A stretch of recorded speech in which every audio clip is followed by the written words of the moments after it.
সৈয়দনা ইব্রাহিম ওনার ছেলে ইসমাইলরে দেখতে গেলেন। অনেক দিন পরে দেখতে গেলেন। ওই দিন বাড়িতে সৈয়দনা ইসমাইল বাড়িতে নাই, বনে গিয়েছে শিকার করার জন্য।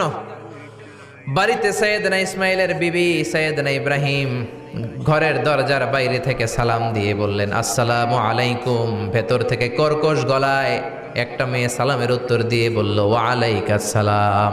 গলার মধ্যে কোনো মায়া নাই, মহব্বত নাই। জিজ্ঞেস করলো সৈয়দনা ইব্রাহিম, মা কেমন আছো? কাইফা হালুকি ইয়া উম্মি। মেয়েটা কয়, বেশি সুবিধার না। তোমাদের খাওয়া দাওয়া কেমন চলে? ভালো না।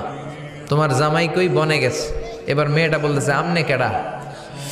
সৈয়দনা ইব্রাহিম বলে, আমি কে চিনবা না? ইদা জাআ যাওজুকা মিনাল গাবা, স্বামী যখন বন থেকে ফিরবে, ফাকরাই আলাইহিস সালাম, তোমার স্বামীর একটা সালাম দিবা। ওয়া মুরিহি আইয়াগাইরা আতাবাতা বাবিহি, আর বলবা ঘরের দরজার চৌকাটটা যেন তোমার স্বামী পাল্টে দেয়। এই কথা বলে বুখারীর বর্ণনা। কিসের হাদিস? বুখারীর হাদিস। ইব্রাহিম চলে গেলেন। ইসমাইল আসার পরে বিবি বলতে আরম্ভ করছে, দুপুরবেলা একটা বুড়া আইছিল। বুড়া কে আইছিল? সৈয়দনা ইসমাইল বলে, কোন বুড়া আসছে? কি বলছে? বিবি বলে, আপনারে সালাম বলছে। ওয়ালাইকুমুস সালাম। আর কি বলেছে? আর বলছে ঘরের দরজার চৌকাট যেন আপনি পাল্টে ফেলেন। এই কথা বলার পরে সৈয়দনা ইসমাইল চিৎকার দিয়ে বলে, ও কি করলি তুই? নিজের কপাল পুড়লি, নিজের কপালে নিজে কুড়াল মারলি।